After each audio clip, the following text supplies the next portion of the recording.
He showed up at my door with a rental truck, his new wife, and the kind of smile that tells you everything about a person, the kind that never quite reaches the eyes. 13 years of nothing, no birthday card, no call, no sorry.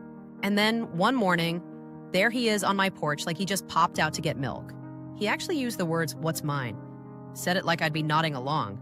Lord, he had no idea what he'd walked into. If you're watching this video, tell me where you're from or what time it is for you.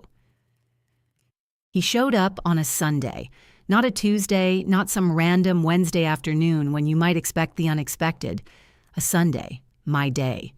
The one day a week I gave myself permission to slow down, take off my shoes, and do something that had nothing to do with spreadsheets or vendor calls, or whether the night crew at the Clarksville location had remembered to calibrate the proofing ovens. I was in the kitchen, barefoot on the tile, apron tied, radio on low. One of those old soul stations that still plays Al Green between the commercials. I had butter softening on the counter, 2 cups of cake flour already sifted, and a bowl of mashed sweet potato that I'd roasted the night before because my late husband Harold always said you could taste the difference when you rushed it. Pound cake. His recipe, technically, though after 40 years of making it, I think it becomes yours by default. The doorbell rang and I figured it was Carol. She lives 4 blocks over and has a habit of showing up on Sunday afternoons with a magazine she's already read and an opinion she needs to share with someone. I didn't even wipe my hands all the way. Just grabbed a dish towel, slung it over my shoulder, and went to the door. I opened it and my brain did something strange, like it couldn't process what it was seeing fast enough, so it just paused. My son Darren was standing on my porch. Darren, who I had not spoken to in 13 years, who had not called on my birthday, not once, who had not sent so much as a text message when his own father's sister died, even though he had grown up calling that woman Auntie Bev and eating her sweet potato pie every Thanksgiving. Darren, who I had rocked and nursed and driven to baseball practice and stayed up with through 2 bouts of strep throat and 1 broken arm and a heartbreak in the 10th grade that I thought might genuinely kill him. That Darren. He was standing on my porch with his wife Annalise beside him, both of them dressed like they were arriving at a boutique hotel. She had on wide-leg linen trousers and a silk blouse and sunglasses that cost more than my first commercial mixer. He had a collared shirt, pressed, tucked in. Behind them on the front walk, I could see 2 large suitcases and a duffel bag, all matching, all expensive looking. I stood there holding a dish towel and said nothing. Darren smiled. It was the smile I remembered from when he was 17 and had done something he knew was wrong and was trying to get ahead of the consequences. All teeth, no eyes. "Hi, Mom," he said. "We need to talk. Can we come in?" 13 years. That was his opener. Not "I'm sorry." Not "I've missed you." Not even a hug. Just, "We need to talk." Like I was his landlord and he was a little behind on rent. I looked at him. I looked at Annalise, who had already shifted her sunglasses down her nose and was peering past me into the front hallway with an expression I recognized immediately. I'd seen it on buyers who came into open houses, sizing things up, calculating. I stepped aside and let them in. Because here's the thing about being 67 years old and having built everything you own from nothing, twice. You learn to let things unfold. You don't slam doors in haste. You open them wide, you watch, and you remember every single detail. I stepped aside. They walked in. And I went back to my pound cake because the butter was getting too soft, and Harold always said you couldn't rush the batter either. Annalise moved through my house the way a person moves through a property they're considering making an offer on. I watched her from the kitchen doorway while I dried my hands. She didn't do it, obviously. I'll give her that. She was practiced. She'd glance at something, look away, touch a surface casually. She ran 2 fingers along the back of the slip-covered sofa like she was checking for dust. She tilted her head up at the ceiling in the front room, the high one, the one with the original plaster medallion that the previous owners had somehow left intact. She walked to the window that looks out over the backyard and stood there for just a moment longer than was natural. Darren sat down on the settee, the good one, the velvet one, the one I'd found at an estate sale in Franklin 3 years back and had reupholstered in deep green. He sat like he'd sat there 100 times, like it was his. "You want something to drink?" I asked. "Manners are manners. Water's fine," he said. Annalise turned from the window. "This is a beautiful home," she said. The warmth in her voice was the manufactured kind, the kind that takes effort to produce and has nothing underneath it. So much light, and all this space. Goodness, how many bedrooms? 4, I said. 4, she smiled. For one person. I handed Darren a glass of water and sat down across from them in the wing-back chair. I folded my hands in my lap. I kept my face still. "So," I said. Darren leaned forward. He had that look, the one I used to call his big talk look when he was a teenager. Elbows on knees, jaw set, like he was about to say something he'd rehearsed. "Mom, I know it's been a long time. I know there's a lot of water under the bridge. And I want you to know that Annalise and I have talked about this a lot. We've thought about it seriously." "I'm sure you have," I said. "The thing is..." He glanced at Annalise. She gave him a small nod. "You're here alone. This big house, and you're by yourself. And we're family. That should mean something." "It should," I agreed. "We've been going through some things," he continued. "Vague, practiced vagueness. Some financial restructuring. Our lease situation back home has become complicated. And when we heard about your success..." He stopped, smiled again. "Mom, I had no idea. 6 stores. You've done something incredible." 9, I said. He blinked. "I'm sorry? 9 stores now, as of March." Something moved across his face. Not pride, recalculation. Annalise stepped in smoothly. She sat down beside Darren and leaned forward with her hands clasped, and her voice went soft and concerned. "We're not here to cause any disruption. We just think, at your age, living alone, without family nearby, what if something happened? A fall? A health scare? We'd never forgive ourselves if we weren't here." She touched Darren's arm. "And as your only son, Darren naturally has a connection to this property, to everything you've built. We're not strangers. We're family." There it was. Connection to this property.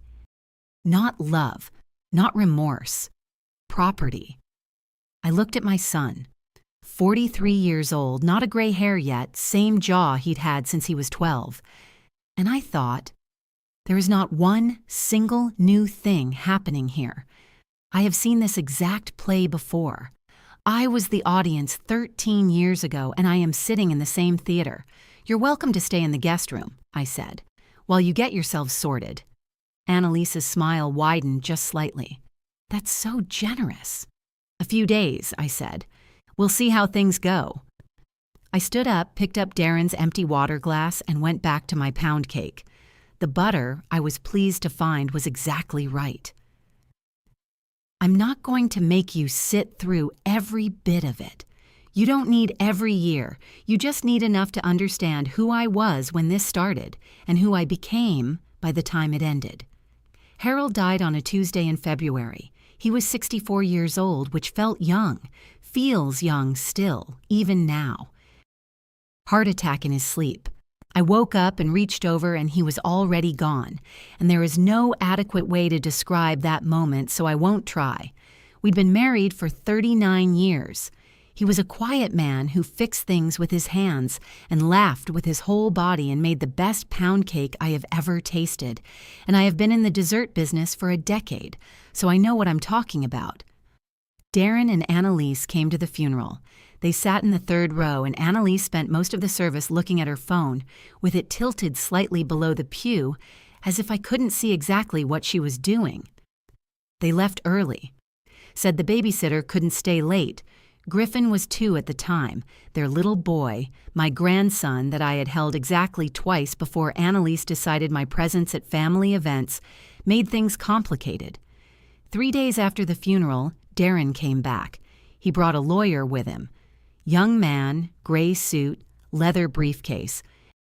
They sat in my own living room, the same room Darren and Annalise had just sat in today. And the lawyer opened the briefcase and slid a document across my coffee table and explained, in the tone people use when they think they're being kind about something unkind, that Harold had put 50% of the house in Darren's name some years back. Estate planning. The lawyer said it like it was ordinary, like I should have known. I didn't know. $200 a month, the lawyer said. That's what Darren was willing to provide for relocation. $200 a relocation allowance and 3 weeks to get out. I asked Darren to look at me. He looked at the window instead. I begged. I am not ashamed to say it. I sat in my own living room and I begged my son to let me stay in the house I had lived in for 22 years. He said, "Don't be dramatic, Mom. It's just a change of address." He said it the way you'd say it about a magazine subscription. Annalise was the one who came to the door on moving day. I was carrying a cardboard box to the car, my mother's china wrapped in dish towels, and she was standing in the doorway with her arms crossed. She pointed at my grandmother's anniversary clock on the mantel, the brass one that chimed on the hour, the one my grandmother had brought from her childhood home. "Leave the clock," she said. "It matches the room." I took the clock anyway. I don't know where I found the nerve. I just picked it up and walked out the door with it tucked under my arm. I sat on the curb for 2 hours because I had nowhere to go. That's the part of the story I don't tell often. Not the legal documents, not the 3 weeks, not even the $200.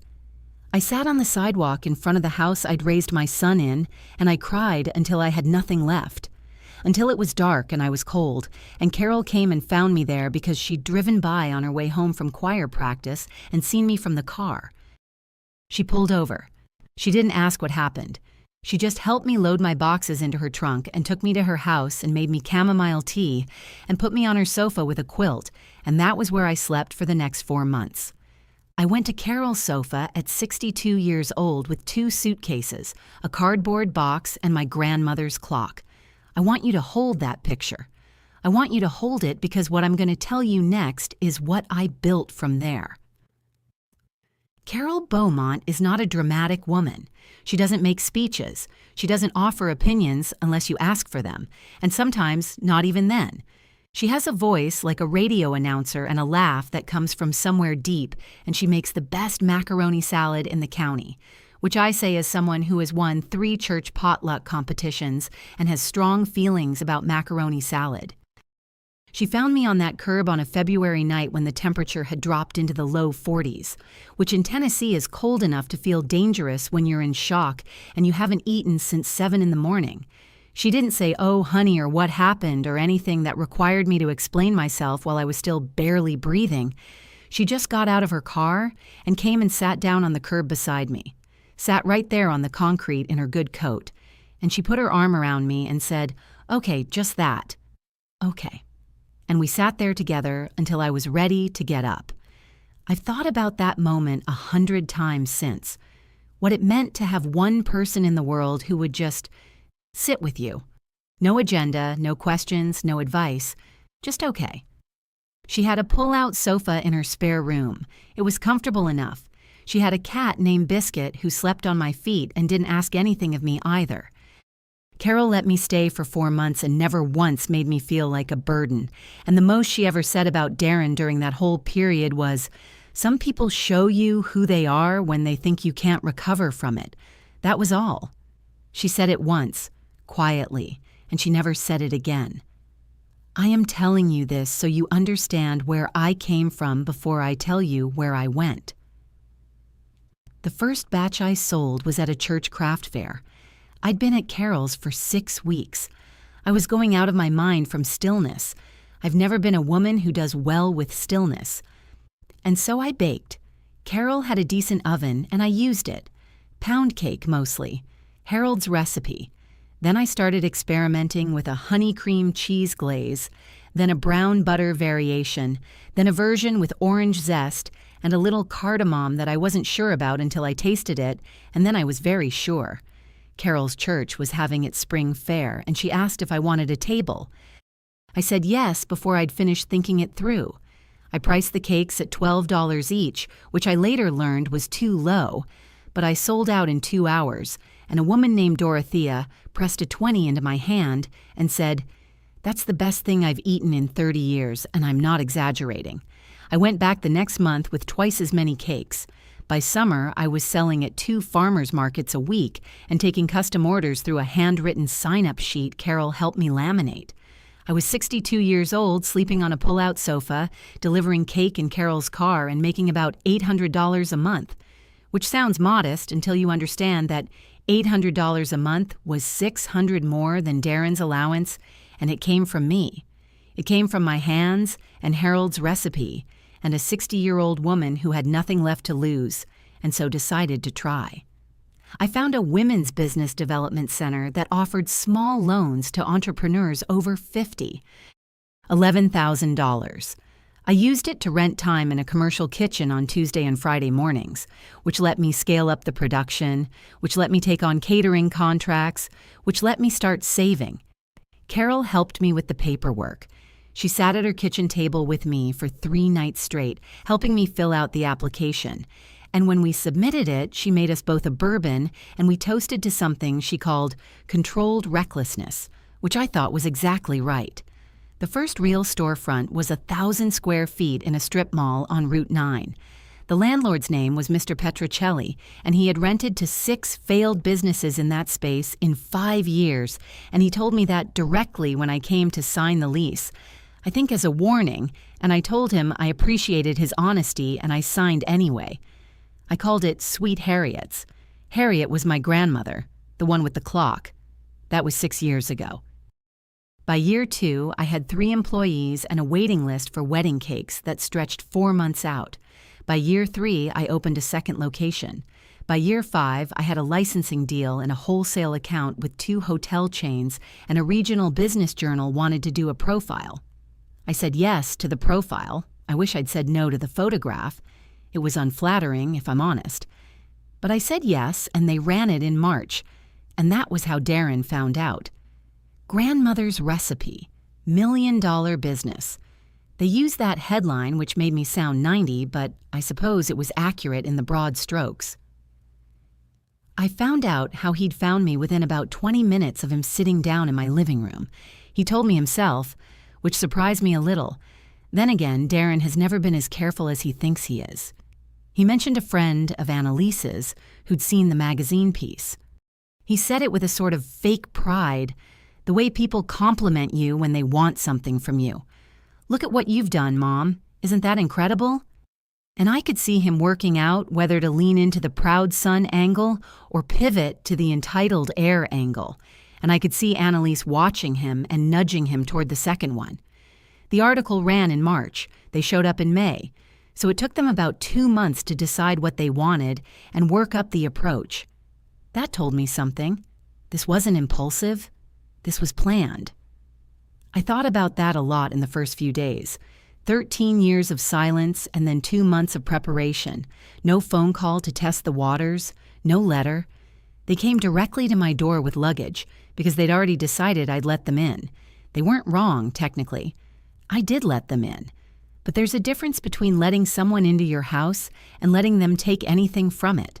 A big difference. And they'd made the mistake of assuming those 2 things were the same.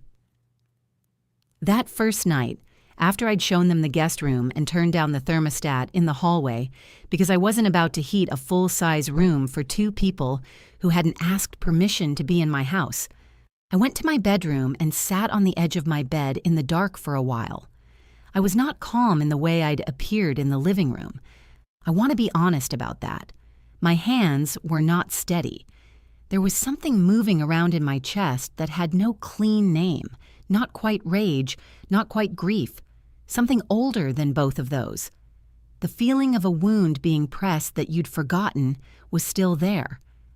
I thought about Darren sitting on my green settee like it was his, and Annalise at my window calculating square footage, And I thought about that lawyer in his gray suit and the document and $200 a month, and I thought, they have not changed at all, not 1 degree. They are exactly who they were. They just waited until the stakes were higher. I picked up my phone and called Carol. She answered on the second ring. She always answers on the second ring. "Tell me," she said. I told her everything, low and quick, sitting in my bathroom with the door closed and the fan running just in case. Carol listened without interrupting, which is a skill very few people have. When I finished, she was quiet for a moment. Then she said, "You're not putting them out tonight." "No," I said. "What are you doing then?" "I'm watching," I said. "I want to see how far they'll go. I want to see what they actually came here to do." Another pause. "You're going to let them make their move. I need to see the full picture before I respond to any piece of it." Carol exhaled. "Harriet," she said. "She's the only one who calls me that, after the shop, after the grandmother, after all of it. You be careful. These are not reasonable people." "I know exactly what they are," I said. "That's my advantage." I hung up and sat in the quiet of my bathroom for a little while longer. The brass clock on the dresser ticked. My grandmother's clock, the one Annalise had tried to take, the one I'd carried out under my arm. I looked at it for a moment, then I went to bed. They went out the next morning. I heard them leave before 9, their voices in the hallway, the front door closing, Annalise's perfume still hanging in the air near the stairs. I gave it 20 minutes. Then I went to the guest room. Now, I want to be clear. I am not a person who goes through other people's things. I have strong feelings about privacy, and I have lived long enough to know that snooping rarely gives you what you're hoping for, and often gives you something worse. But Annalise had left the guest room door open, which I took as an invitation of a kind, and I noticed from the hallway that she'd left some papers on the small desk by the window, not tucked away, just sitting there, like she'd forgotten them or hadn't thought it mattered. I went in and looked. There was a folder, a plain manila one, the drugstore kind. Inside were several printed pages, property deed records, some handwritten notes, a printed estimate from what appeared to be a real estate appraisal website, my home's estimated current value, printed and highlighted in yellow, and at the bottom of the stack, a printed page with a name circled in blue pen, a name and a phone number, Reginald P. Forsyth, attorney at law. I stood there and read every page, slowly. Then I went to my own room and photographed all of it with my phone. I spent the rest of that morning building what I thought was a clear picture of their legal strategy.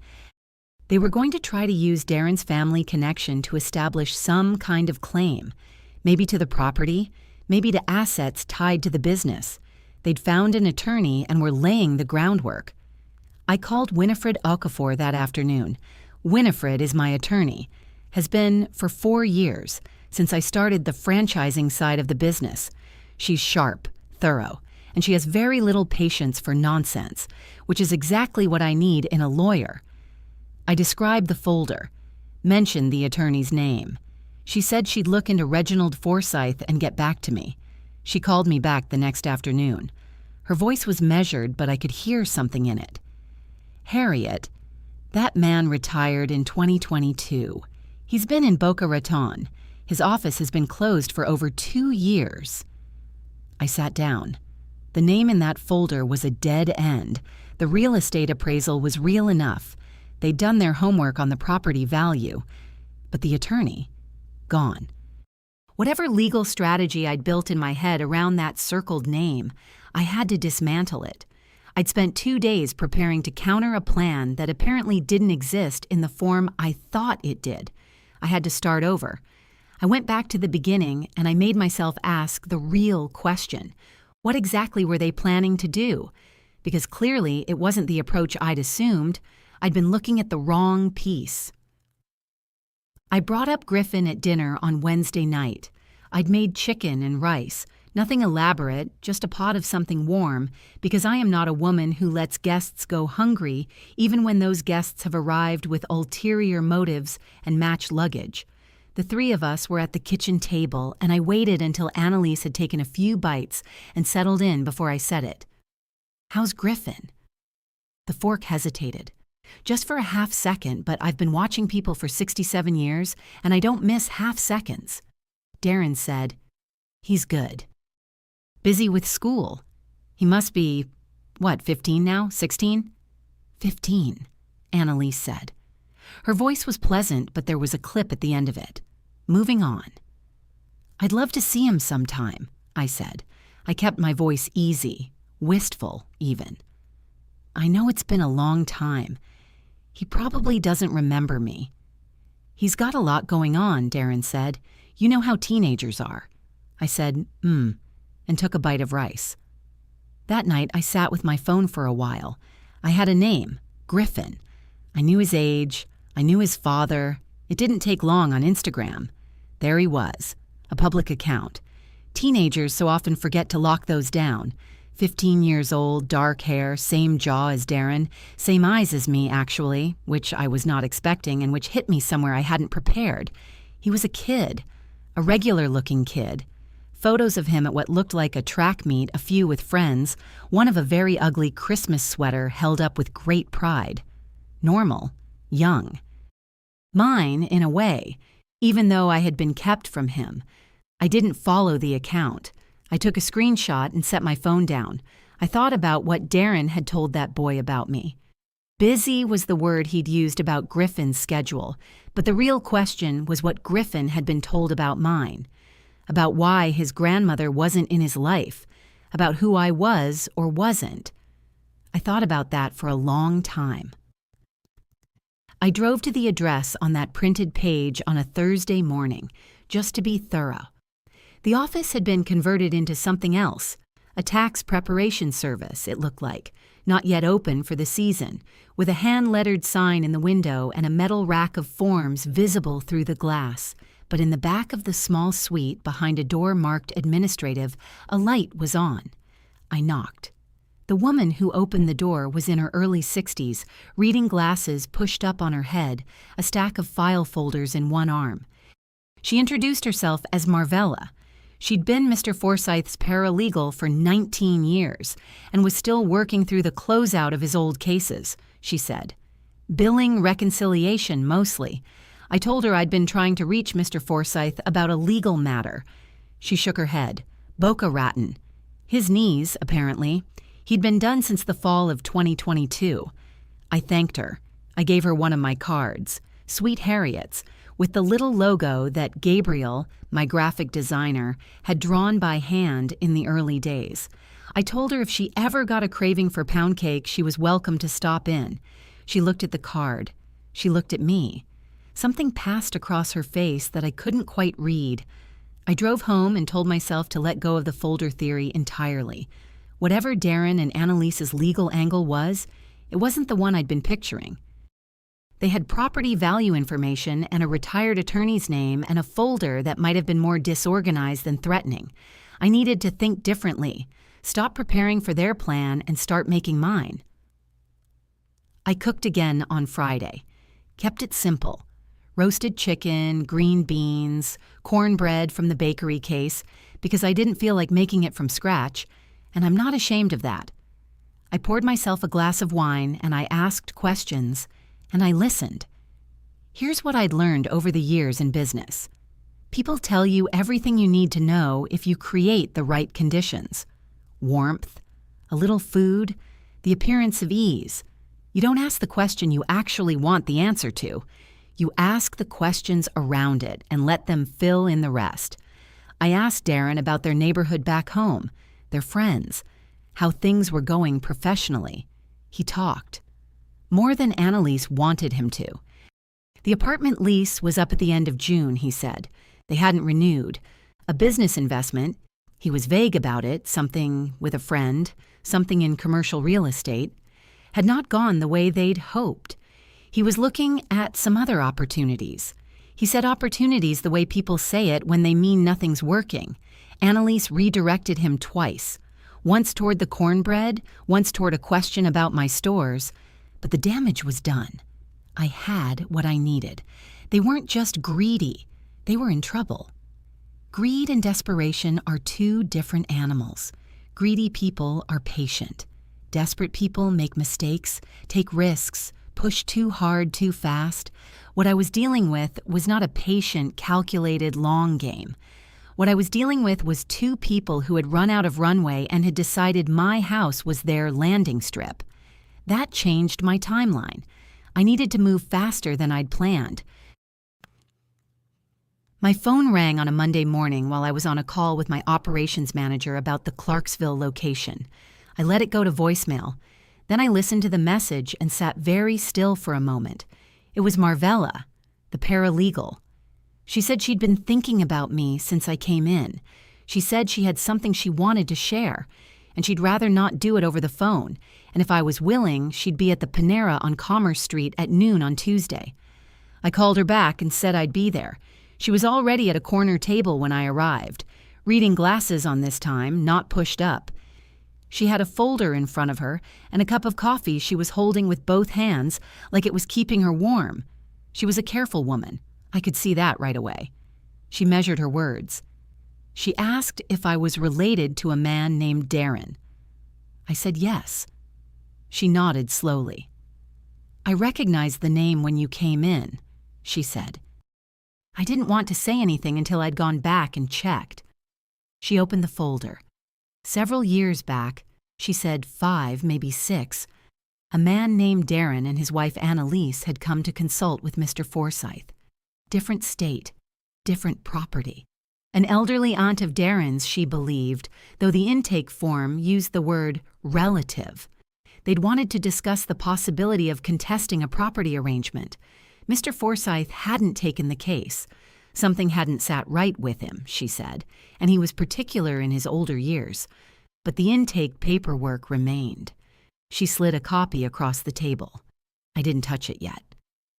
"I know I'm probably not supposed to share this," she said, "but I've been doing this work for 19 years, and I've watched what happens to older women when family decides they're an asset rather than a person."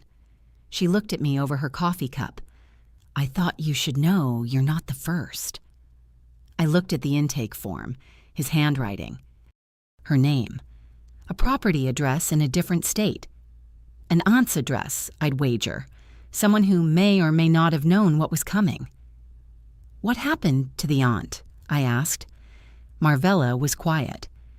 "The property sold 2 years later," she said. "I don't know the details." I picked up the papers and read them carefully. Then I slid them back. "Can I get copies of these?" I asked. She pushed them toward me.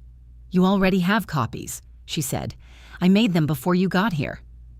I looked at this woman. 60-something, sensible shoes, a conscience she'd apparently been carrying for years. And I thought about the specific kind of courage it takes to do a small right thing when you've technically got no obligation to do it. "Thank you," I said. She shrugged, but it wasn't a dismissive shrug.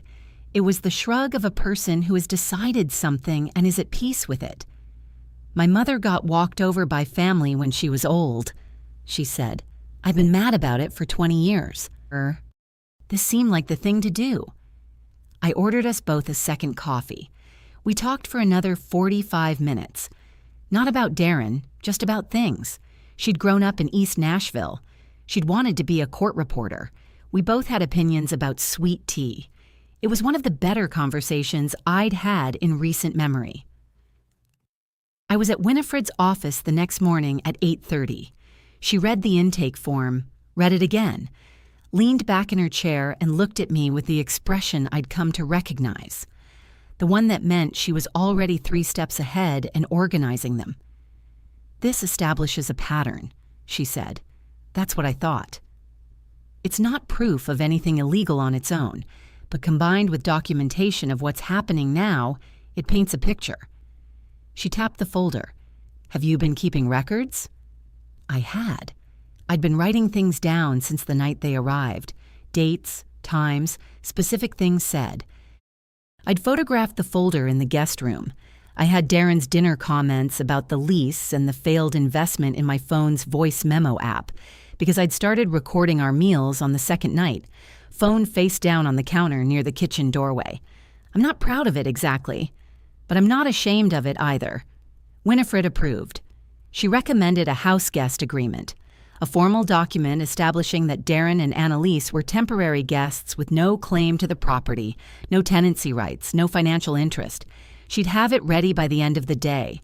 She also made a full digital scan of everything I'd brought, the intake form, the property records from Annalise's folder, my handwritten notes. She saved it to her firm's secure server and emailed me an encrypted copy. Keep everything backed up, she said. Multiple places. I went home and made a physical copy of everything, which I locked in the small fireproof box I keep in my bedroom closet behind my winter coats. Then I uploaded everything to the cloud. I felt something settle in my chest that afternoon. Not confidence exactly, more like clarity, the kind that comes when you finally understand the territory. I kept the second physical copy of Marvella's folder in the small desk drawer in my home office, locked, but the lock was the kind you could open with a letter opener in about 30 seconds if you knew what you were doing. I was gone for 4 hours on a Thursday. Site visit to my newest location, lunch with my operations manager. When I came home, I went to hang up my coat and I noticed the light was on in the home office, which I was certain I had turned off. The drawer wasn't fully closed. I crossed the room and opened it. The folder was gone. Everything else in the drawer was there. Receipts, a spare phone charger, a packet of sticky notes. Just the folder. Just that. I stood in the doorway of my office for a full minute, maybe longer. Then I went downstairs. Annalise was in the kitchen making tea, the kind of casual domesticity that was starting to make my eye twitch. She looked up when I came in. I was looking for a pen, she said before I'd said a word. So she'd seen me go into the office before. She'd seen what was in the drawer. She'd waited until I was out of the house. There's a cup of pens on the counter, I said. I pointed to it. She glanced at the cup of pens. Right, she said. I found one. Thanks. She smiled at me. I smiled back. Neither of our smiles had anything to do with friendliness. I went upstairs and called Winifred. They took the physical copy, I said. A pause. The digital copies are secured on our server and yours, she said. They have nothing. I know, I said, but they don't know that. They think they just neutralized me. Winifred was quiet for a moment. You want them to keep thinking that. For a little while longer, I said. After I hung up, I moved every last document from my cloud storage to a second account under a different email address they couldn't have connected to me. Then I texted Carol. They took a bait file. I need you to act normal if they ask you anything. Carol texted back 3 seconds later. Have I ever not acted normal? She had a point. I sent the message on a Saturday night. I'd thought about it for a week. I'd written 3 versions and deleted all of them. The first one was too long, too explanatory, too desperate to get ahead of whatever Darren had told him. The second one was too brief. 2 sentences that sounded cold when I read them back. The third one was just right, I thought. Warm but not overwhelming. Open but not demanding. Hi. I think I might be your grandmother. My name is Harriet. I'm not here to cause any trouble or make anything complicated. I just saw your page and wanted to say hello. You don't have to respond, and there's no pressure at all. I just wanted you to know I exist and I think about you. I pressed send before I could change my mind again. 3 days passed. I checked my messages more than I'd like to admit. On the 4th day, a response came. My dad told me you were dead. I read it several times. Each time it landed a little differently. By the 4th read, I had stopped being surprised and started being something colder and clearer. I wrote back, I am very much alive. I'm 67, healthy, and I run a bakery company with 9 locations. I understand if you've been told things that don't match what you're hearing now. That's okay. You don't owe me anything. I just want you to know that the door is open. Whenever and if ever you want to walk through it. No rush, no pressure. I set my phone down and made myself a cup of chamomile tea. He'd been told I was dead. I sat with that for a while, not with anger. Anger burns itself out fast and isn't useful. I sat with the full weight of it. A little boy told his grandmother was gone, a teenager who had no reason to question it. 13 years of a lie that was probably told so casually, so early that he'd never even thought to check. My grandson thought I was dead. And here was his father in my house, drinking my coffee, plotting my displacement, having told his own child that his mother no longer existed. I thought about all of this very quietly over my chamomile tea. Then I washed the cup, dried it, put it away, and went to bed. I waited until Annalise went out. She'd mentioned she wanted to walk. There's a greenway not far from my house, and she'd noticed it on one of her assessments of the neighborhood. She left around 10:30 on a Tuesday, yoga pants, good sneakers, her phone in one hand. I waited until I heard the front gate latch. "Darren," I said, "come sit with me in the kitchen." He came. He still had the coffee from breakfast in his hand. He sat at the kitchen table looking like he expected a pleasant chat. I put the house guest agreement on the table between us. Winifred had prepared it on clean, formal letterhead. It was 2 pages.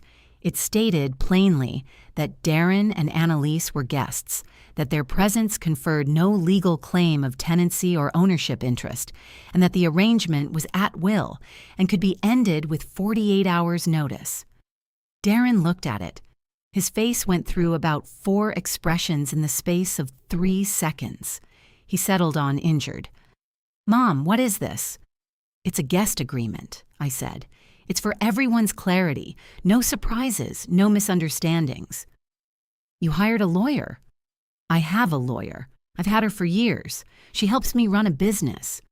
"You got a lawyer for your own son?" He shook his head slowly. Mom, that's insulting." "We're family." "You are," I said, "and families can have clear agreements. It's actually healthier that way. I'm not signing something that treats me like a stranger in my own mother's house." I looked at him across the table. I kept my voice the same, level, not cold, not warm, just steady. "This isn't your house, Darren," I said. "It has never been your house. I bought it with money I earned. It's in my name alone. I want to be very clear about that." "Dad always meant for—" "Harold is not here," I said, "and we are not relitigating decisions made after his funeral. We're talking about now, about this piece of paper." He stared at me. He was doing the thing where he waited to see if I'd soften. I used to soften. I recognized the weight. I'd felt it from across the table 100 times when he was young, and I'd hold a position for 30 seconds and then cave because he looked at me a certain way. I didn't soften. "Sign it," I said, "or I'll need you to make other arrangements by Friday. That's 48 hours from today." The silence lasted about 20 seconds, long enough that I started thinking about what I'd say next. Then he picked up the pen. He signed it without looking at me. I picked up the paper.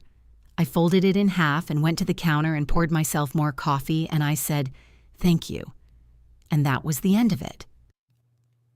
She came to me the next morning. I was in the sunroom with my laptop working through emails when she appeared in the doorway. No warm-up, no pretense of small talk. The pleasantness was completely gone and what was left was sharper, and I'll admit, somewhat more interesting to deal with. She sat down across from me without being invited to. "I know about Winifred Okafor," she said. "She's my attorney," I said. "There's no secret in that." "I know you've been building a case." She tilted her head slightly. "I know you have some documents that you think are relevant, and I want you to understand that Darren has more legal standing here than you're accounting for. Family law has a lot of nuance, and a son's relationship to a deceased parent's estate doesn't just disappear because—" "Annalise," I said. She stopped. I picked up my phone from the table. I opened the voice memos app and I pressed play on the one from Friday dinner. Darren's voice came out of the speaker, slightly tinny but clear enough. "The lease is up at the end of June. We didn't renew. A pause. The investment with Marcus just didn't go the way we thought. I'm looking at some other opportunities. I let it play for about 20 seconds. Then I stopped it. Annalise's face was very still. I know what a legal claim looks like, I said. I've been in business for 6 years, and I've had contracts tested, and I've had 2 partnership disputes, and I know the difference between a real legal argument and a negotiating position designed to frighten someone into compliance. I set my phone down. Your lease is up in June. You have no attorney. The one whose name was in your folder has been retired for 2 years, which I confirmed in person. You don't have a legal claim to this property. What you have is a desperate situation and the hope that I'm too sentimental or too tired to push back. She was quiet, calculating. I could see it. What I actually have, I continued, is a signed guest agreement, a secured file of documents that establishes a pattern of behavior predating this visit, and an attorney who returns my calls within the hour. And what you have is until the end of the week. The silence that followed was different from the one in the kitchen with Darren. That one was him deciding whether to resist. This one was Annalise deciding whether she'd misjudged me. She had. She stood up. She smoothed her linen trousers. She was, I noticed, still trying to look composed, and she mostly managed it, which I respected in the abstract. I need to speak with Darren, she said. Of course, I said. Let me know if you need anything. She left the sunroom. I went back to my emails. My hands were completely steady. They left on a Thursday morning. I didn't make a production of it. That's the part I want you to understand. There was no confrontation at the door, no final exchange of meaningful looks, no speech from either side. I was in the kitchen when I heard the sounds of luggage wheels on the hardwood in the front hallway. I stayed in the kitchen. I heard Darren's voice, low, saying something I couldn't make out. Then the front door opened. Then it closed. That was it. I stood at the counter and finished making my coffee. I looked out the window at the backyard. The garden is coming in nicely this year, the black-eyed Susans especially, and I let the quiet settle around me, the particular quiet of a house that is yours again. Carol came over that afternoon. She brought a magazine she'd already read and a container of her macaroni salad, and we sat on the back porch in the late afternoon sun with iced tea, and we didn't talk about Darren very much. There wasn't much to say. She asked if I was all right, and I said yes, and it was the truest yes I'd said in a while. She showed me an article in the magazine about a woman who'd started a pottery business at 71, and I read it with genuine interest. And then we argued companionably about whether the macaroni salad needed more mustard, and it was, all in all, a very good afternoon. Later, after Carol went home and the light was starting to go golden, I went inside and I took my grandmother's clock off the dresser in my bedroom, and I brought it downstairs and put it back on the mantel in the front room, where it had always been before, where it belonged. The brass of it caught the evening light, and the chime sounded on the hour, and it was perfect and ordinary and mine. I stood there for a moment listening to it. Then I went and fed myself dinner and went to bed. Griffin wanted to meet at a bakery. He picked one himself, not one of mine, which I found charming. A small, independent place on the east side of town that a friend of his had recommended, and he'd sent me the address with a note that said, I looked it up and they have coconut cake, in case you want to try the competition. That made me laugh. That actually made me laugh out loud, alone in my kitchen, which felt like something. I got there 5 minutes early. I sat at a corner table and ordered coffee and tried to look like a person who was not nervous, which I was. 67 years old and nervous about meeting a teenager, which should tell you something about what those years of absence cost. He came through the door right on time. He was taller than I'd expected from the photos, still had the jaw, still had my eyes, which I was not prepared for even the second time around. He was wearing a track jacket and had his phone in his hand, and he looked around the room, and when he spotted me, he kind of stopped for a half second and then walked over and said, Harriet? Nobody calls me by my first name except Carol and Winifred and the journalist who wrote the magazine piece. I said, "That's me. You must be Griffin." He sat down. He ordered the coconut cake. We talked for 2 hours. I want to be careful about what I share of that conversation because it belongs to him as much as it belongs to me. What I'll tell you is that he asked good questions, not the ones I expected, not about the falling out or what happened with the house or any of the history. He asked about the business. He asked how I'd gotten the money for the first commercial kitchen. He asked what I'd do differently if I were starting over. He asked if I liked running a company or if I'd preferred it when it was just me and one oven and a churchcraft fair. That last question, I had to think about it. Both, I said eventually. I miss the simplicity of the early days, but I like having built something. He nodded at that. That makes sense, he said. He didn't bring up his father. I didn't either. When we said goodbye in the parking lot, he hugged me.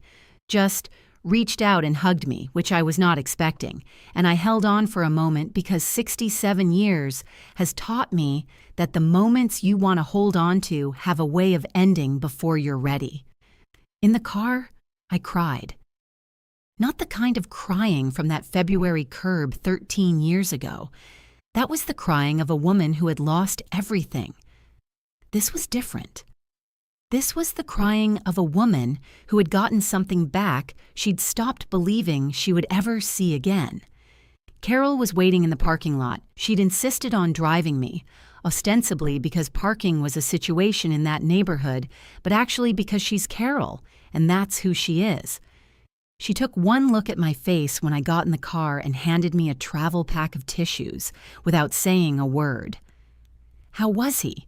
she said after a minute. "Good," I said. "He's really good." She pulled out of the parking lot and we drove home, and the afternoon light came through the windshield and the radio was on, and I felt for the first time in a long time something I can only describe as unburdened. Sweet Harriet signed the lease on its 10th location last week. It's in a town I've had my eye on for 2 years. Good demographics, no real competition, a main street that still has foot traffic on weekends. My operations manager thinks we can be profitable by month 8, I think month 6, but I've learned to let her have her conservative estimates and then be pleasantly surprised. Griffin has started texting me links to business articles, sometimes with commentary, sometimes with just a question mark, wanting to know what I think. I always respond. I am never too busy to respond to him. Darren has not contacted me. I have not contacted Darren. Winifred tells me there's been no legal activity to speak of, which is what I expected once Annalise understood the full picture. Some threats deflate the moment you stop being afraid of them. My grandmother's clock still chimes on the hour in the front room. I can hear it from the kitchen when I bake, which I do on Sunday mornings still. The pound cake recipe.